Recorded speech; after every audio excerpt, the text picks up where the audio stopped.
Hello, digital imaging. Here we are, our final module. Did you ever think that we would get to this point? I'm excited, not just because it's the end. I actually get pretty sad when, especially when this class wraps up for the semester, because it's just like you all are equipped with all of these skills and all of these tools. And then my hope is that you'll continue to use them beyond the semester. And I just wish that I could work with each of you more beyond this class. But here we are, Module 6. So in this module, we focus on image manipulation. Y'all have already begun doing that in terms of enhancing realism as we did in Module 5.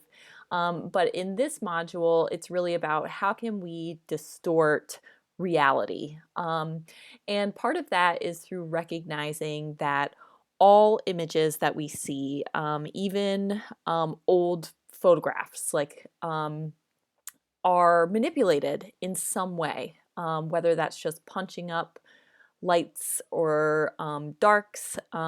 Everything that we see is manipulated. So the overview gives you some examples, sort of inspirations for where we are. The first week of this module, you have a couple of things to do, 3 different tasks.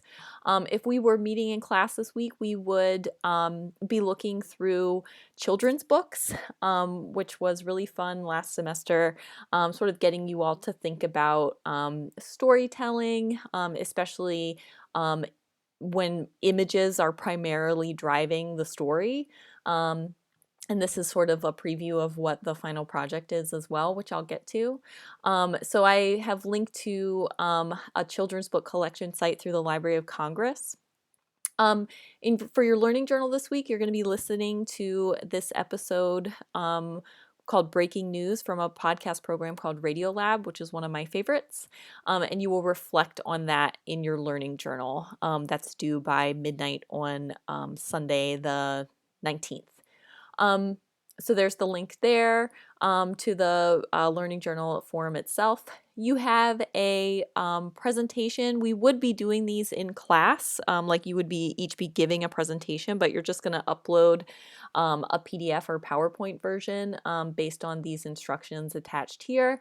And this gets you looking for images online and sort of seeing again the ubiquity of manipulation that is out there. So you'll post your Image Finders presentation in this discussion forum. You're posting them in the discussion forum so that you can look through others to see what your classmates have done. And then in this forum, called Images for Final Go Here. This is where you will post the images that are part of the final project. And I've already posted mine. I'm contributing as well. So let me go back to that final project overview. I can't believe that we're here already. So you have the final book project instructions here. You want to read through those thoroughly, and then also some student examples. I have also shared here a folder with past student examples from last semester that were really successful, and that'll open up to these 3 PDFs. Each of these students did really, really well. This student, if I can get this PDF to open, there we go. Their final project was, you can see, 50 pages long, which was above and beyond what I was looking for. And that will just, when you read the instructions, that will, solidify in your mind, like, wow, that really was above and beyond.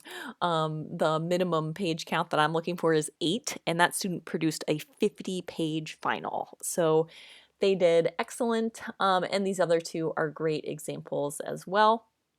And what makes these projects great, or kind of what each of these students did to flex their creative muscles, was they united their final project around a like central character that they developed themselves. So in this final project, each of you is going to submit one vector image, so an AI that you have drawn yourself or image traced or whatever, but it must be a vector, and one raster-based image, so like a JPEG or something photo-based. You're going to submit that to basically like a communal pot. And you are charged with using all of those images that your classmates have provided in a final book project. So the real task is to figure out how you can make logic out of all of this kind of chaos that you don't have control over. So you will be using everybody else's images in some way, and everyone will be using your images in some way. And this really pushes your creative thinking skills. I've attached, I talk about some final book project tips here. I linked to Mo Willems' book, Knuffle Bunny, which is really funny. And I give you some final tips. You don't have to worry about sending your project for printing at the McDaniel Copy Center because the McDaniel Copy Center is closed right now. But you should still abide by the total number of pages being divisible by 4. Additional sources here in terms of book design and especially cover design. So you want to make sure that you read through all of this very thoroughly, that your final project isn't due until Sunday, May 10th, and every semester that I have done this final, it truly does take 3 to 4 weeks for students to wrap it up. Okay, so read through that. Let me know if you have any questions. Our second week of Module 6, you have some important tutorials to watch, getting to work with selection tools. You have some exercises, and I'll send out an email just reiterating this next week. But know that we're still learning and getting some more Photoshop and InDesign under our belt before wrapping things up. So before you move on to the final, you have to complete these, and you have to wait for everyone to submit their final images. You have one final quiz due at the end of next week too. All right, so here we are. We're at the end. We can see the light at the end of the tunnel. And again, that's both exciting and just feels kind of weird because we're not all together. But as always, do not hesitate to contact me. Feel free to make an appointment with me. I'll attach my link in the announcement with this video, but go forth.